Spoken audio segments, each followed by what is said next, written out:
Hey guys, I'm reading more. Big Nathan's on, got up to page 40. So now I'm gonna start. Child looks baffled. What are we doing? Making a crash pad, I tell him. Even alternate and mega shed need a soft place to land. Huh? You're gonna jump? He asks, his eyes widening. Superheroes don't jump, Chad, I remind him. As I scramble onto a table. We fly! You don't get me a bet. Oh, come on, it's fine. And the beanbags are nice and soft. He looks around anxiously. But what if Mrs. Hinkson sees us? I bend my knees, ready to launch myself into the pile. Chad, relax. Kids do this all the time. And never get busted. Hickey's not going to suspect a thing. I guarantee it. Chapter 3. Pow! Uh-oh. Can I take a bath? You blew a hole in it! Chad squeaks. Yeah, a humongous hole. The seam of one beanbag split wide open and it's leaking! Shh! Tiny styrofoam pellets are pouring onto the floor. This is a disaster. Quick, Chad. I hear trying to shovel the pellets back through the hole. We've got to clean this up before he finds out. Hi there. She gives me the VSHA, the very scary, hairy eyeball. Then comes the audio. Loud noises are not welcome in the library, Nick, she growls, especially the sound of a beanbag jet exploding. I guess I could point out that it didn't explode, technically, and that if she wants to keep it quiet in here, maybe she should stop shrieking at me. But now's probably not the time. You have no idea what you think you're doing, but I don't know what that says, actually. Anyways, after airing her dentures for a couple of minutes, Hickey finally stops to breathe. She looks at the styrofoam scattered all over the floor and does one of those slow-mo librarian head shakes. Beanbag chairs don't grow on trees, boys. They don't? Wow, thanks for the red-hot news flash. I'll add it to my list of amazing observations only owls can make. I never thought of that. These dishes aren't going to wash themselves, mister. This gym is it. This is a gym class, not a pleasure cruise. Oh. I'm not getting any younger, though. From out of nowhere, she pulls a small pink pad. Great, another detention slip for my collection. You'll notice, Nate, I'm signing this. Mrs. Hickson, she tells me. And child, I'm disappointed in you too. Now, Hickey. Alright, I got us our first guest. Our first guest? Like, where is she? Child looks terrified. I don't think he's ever been in detention. In fact, he's almost a member of least likely to get detention club. Brad Backlund, because he's just too much of a whisperer and he'll get in trouble. Number 4, Karen McFadden. She's in the PI Counseling Society, so she knows all about avoiding conflict. Let's communicate. Number 3, R. Pashkov. It's impossible to get attention when you're picking everybody. Hello, everybody's. 2, Noelle Nichols. She's the principal in need, so even if she does something wrong, she's Teflon. Can't touch this.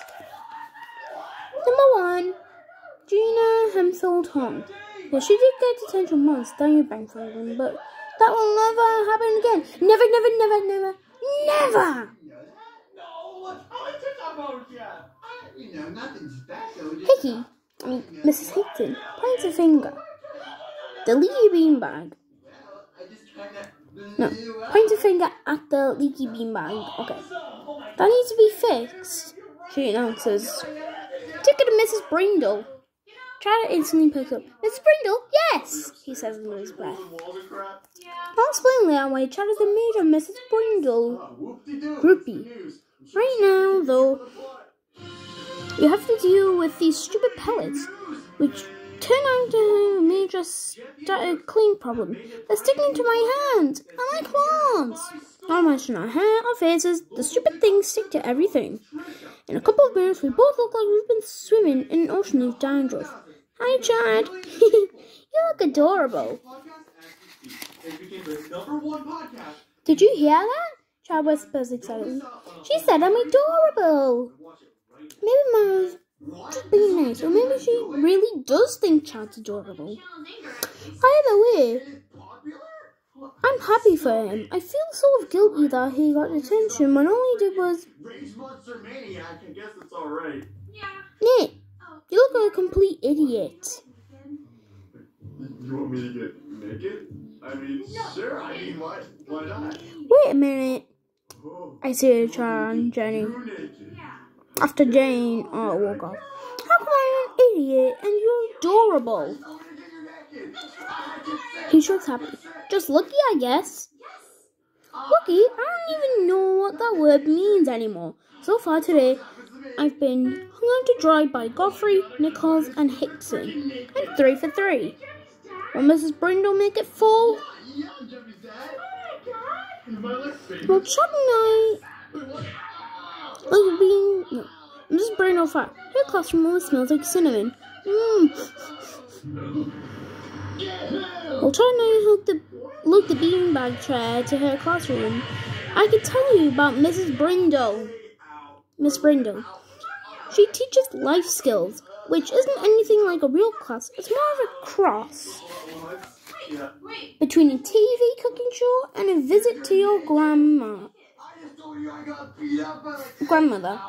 There's no textbook in your homework. It's just Mrs. Brindle teaching random stuff. So it's lame. And that's how sales tax is calculated. Fascinating. Wait a minute. This is maths. Why would they beat me up? Why would they hate me? They're like Jemmy's dad. And some of it's awesome. Our chocolate chip coffee cake is done. Time for a taste test. Yay! Anyway, here's the one thing you need to know about Mrs. Brindle. She's the nicest teacher in the whole school, so if she ends up yelling at me, then I'll know I'm totally James. Come in, boys, and taste the snack I just made. That's why Chad's such a huge Mrs. Brindle fan. He's got a serious sweet tooth, and he knows that whenever he walks into her room, she's going to offer him cookies or brownies or stuffed cabbage rolls. Ugh! Chad's face falls flatter than a mashed cat. Cabbage? He stammered. You don't have anything else? I'm afraid not. Sorry, Chad. Miss Brindle says with a smile. It's part of the school's new fitness zone program. What's fitness zone? Principal Nichols will explain it at the assembly tomorrow. She continues, for my class, it means that from now on we'll be focusing on making healthy food choices. Oh, Chad says, leveling. He knows that healthy food choices is actually called for stuff you wouldn't even feed your pet gerbil. Then Mrs. Brindle nods towards the rip in the beanbag chair. Oh my goodness, she says. What happened here? I sort of accidentally busted it by diving off a table. Chad. Earth to Chad, editor says too much information. But Mrs. Brindle doesn't miss a beat. She just winks and says, sounds like the two of you could use a sewing lesson. What are you doing on our podcast, Daddy? He shows us how to thread a needle, sew up the seam, and hide stitches. In no time flat, our beanbag's as good as new. Now let's teach him. Are you listening, Mrs. Godfrey? Thanks, Miss B. You're welcome, boys. Good old Miss Brindle, I say, after Chad and I leave her room and turn the corner. Yeah, but that cabbage was totally disgusting. Well, why'd you eat it then? I was trying to be polite, he said, but now my mouth tastes like I just gargled with coleslaw. I glanced at the clock by the stairwell. You've still got 10 minutes before English. If we hustle this thing back to the library, we'll have time to grab a quick snack. Oh, yay! After Hickey gives the mended beanbag a nod of approval, we do back to the cafeteria and hit the vending machine. The snacks are on me, Chad.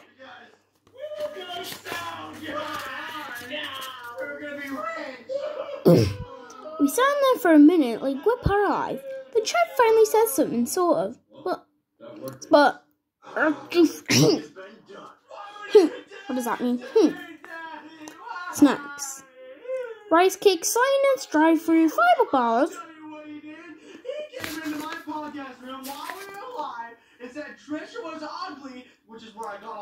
This must be part of that new fitness zone thing, I say grimly. I don't think I'm all that hungry anymore, Chad mumbles. I'm feeling a little sick myself. No more candy bars, no more gummy treats, and I'll try to say stop freaking out. No more cheese doodles. Goodbye, bird. Hello, words. I don't know how much more of this I can take. Nick! I turn to see Dee hurrying towards us. Okay, I read to page 60. Preach. Okay, you're back.